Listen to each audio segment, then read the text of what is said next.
our chief to come up and say a few words, okay? Tanake. Shunke Shiu Yunke. Iton Walk 'em off. Everybody get that? No, sir.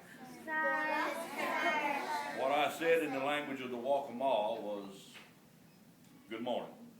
I am Chief Harold Hatcher of the Waccamaw Indian people. And I said it in our language, the language that we used to speak a long, long time ago. Now, back in the 1400s, a fellow named Columbus landed in the West Indies, and he spoke Portuguese.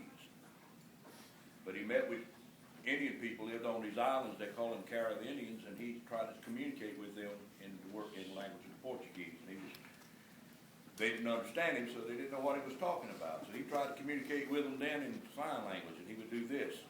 What's that mean? That's what it means to us, but that's not what it meant to them. To them it meant, give me. And if they had a bow or an arrow or a flute or something in their hand, they'd walk over and give it to Columbus.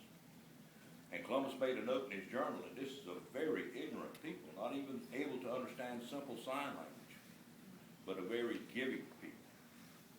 And what it was a difference in culture. The American Indian culture is still alive and well in the state of South Carolina. There is now 7 recognized Indian tribes in the state. We were the first.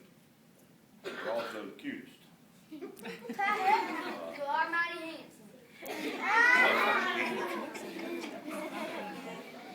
Now, I'm a politician, and I deal a lot with the governor and with the different politicians across the country, and I speak in a language that you probably won't understand, because I will be talking about politics and that sort of stuff. So what I'm going to do is I'm going to sit down and try to be cute and let her tell you about the things that she brought to tell you about.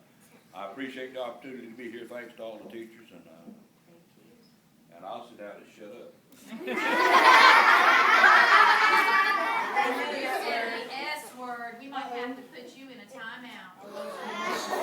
He's in his timeout. Again, good morning. My name is Susan, and as a matter of fact, I'm the chief's wife. We got married back in 2008. We were the first couple in South Carolina to get married under a law here in South Carolina. It used to be that the only people that could perform a marriage ceremony were ministers of the gospel, select Jewish rabbis, and those persons that were commissioned by the state of South Carolina. They were the only ones that could perform the ceremony. So we went about to get the law changed. It says a Native American leader or the spiritual leader could perform marriage ceremonies. So once that law got passed, he and I were the first couple in South Carolina to get married, and that was back in 2008. So now it is legal for a Native American chief to perform marriage ceremonies. What have you guys been learning